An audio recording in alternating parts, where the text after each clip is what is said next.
Hasan is in trouble once again. That's right, just like a week after his ban, Hasan has been called out again by the ADL. You might remember just last week, the CEO of the ADL, Jonathan Greenblatt, went onto CNN to call out Hasan for his dangerous rhetoric. Well, it turns out the ADL was not happy with him just getting a one-day ban, and they're going after him for real now. That's right, they're pulling out all the stops. The ADL posted this: when you openly support a murderous, anti-Semitic, US-designated terrorist organization calling for violence against all Jews, you minimize our fear and grief and embolden extremists. It's time for all public figures and news outlets to call out this support for terror and cease praising and platforming Piker, meaning Hasan Piker, otherwise known as Hasanabi on Twitch, with 2.9 million followers. Now, as if that's not bad enough, as if being called out by the ADL isn't bad enough, the second part of their post is devastating for Hasan, because right here you have them saying, now is the time for Twitch, YouTube, X, and all other social media platforms to decide if their platforms are spaces that allow for someone like Piker to spew hatred and pro-terrorist propaganda. The time to act is now. That's right, the ADL is officially calling for the deplatforming of Hasan. They want him permanently banned from Twitch, YouTube, and X. Now, I don't know what you guys know about the ADL, but they're kind of infamous in the online community. They have in the past gone after creators and caused massive problems for them. Usually they're not this direct though in telling the platforms they need to deplatform it. The ADL and organizations like them use tactics that are basically just pressuring advertisers to pull out of platforms if they don't do what the ADL wants. Now, you can argue whether or not that's ethical. I don't think it's very ethical, but if they end up doing that against Twitch, which already is having ad problems, it's going to be devastating. And I genuinely don't know how Hasan is going to be able to stay on Twitch if this continues, because being called out by the ADL is not like being called out by some random person. The ADL has a lot of power and a lot of influence. I wouldn't doubt you're going to start seeing articles written in mainstream media decrying Hasan and also going after Twitch for platforming him, because that's what tends to happen in these kind of scenarios, and it's not going to get better. Hasan's going to have to either completely drastically tone down all of his rhetoric and restructure his streams and maybe just play video games for a couple of weeks until it all dies down, or he's screwed. There's no other way to put it. He is absolutely screwed, especially when you look at what the ADL retweeted in their post, right? So they retweeted this lady who is a senior national correspondent for the Jewish Insider magazine, and she said, Hasan Piker is now saying the quiet part out loud, and she's saying that Hasan is saying that Hamas is good actually. And I just want to point out that I do not believe that.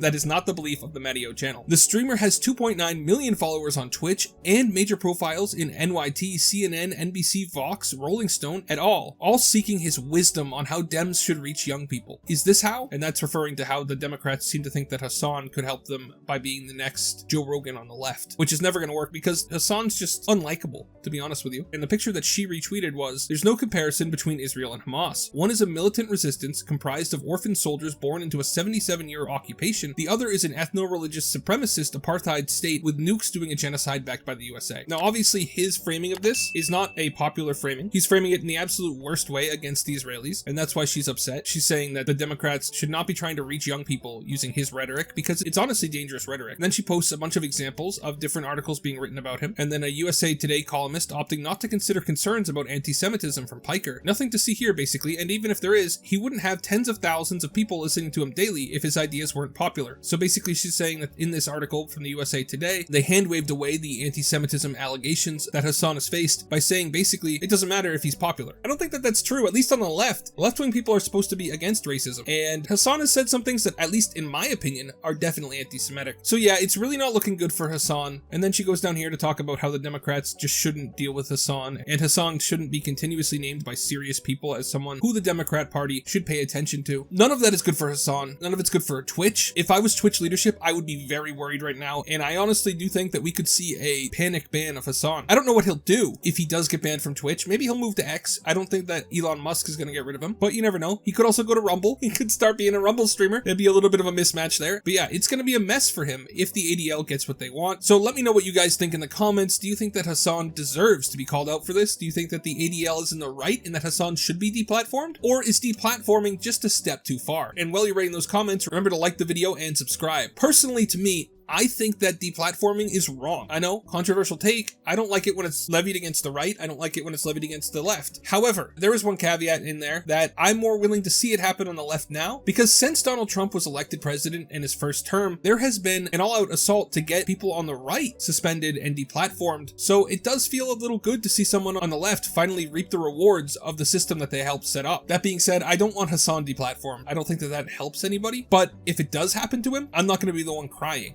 He dug himself into this hole. He can get himself out. Do you agree with me? Let me know in the comments. Thank you so much for watching all the way till the end. Remember to like and subscribe. Have a great day, and God bless you.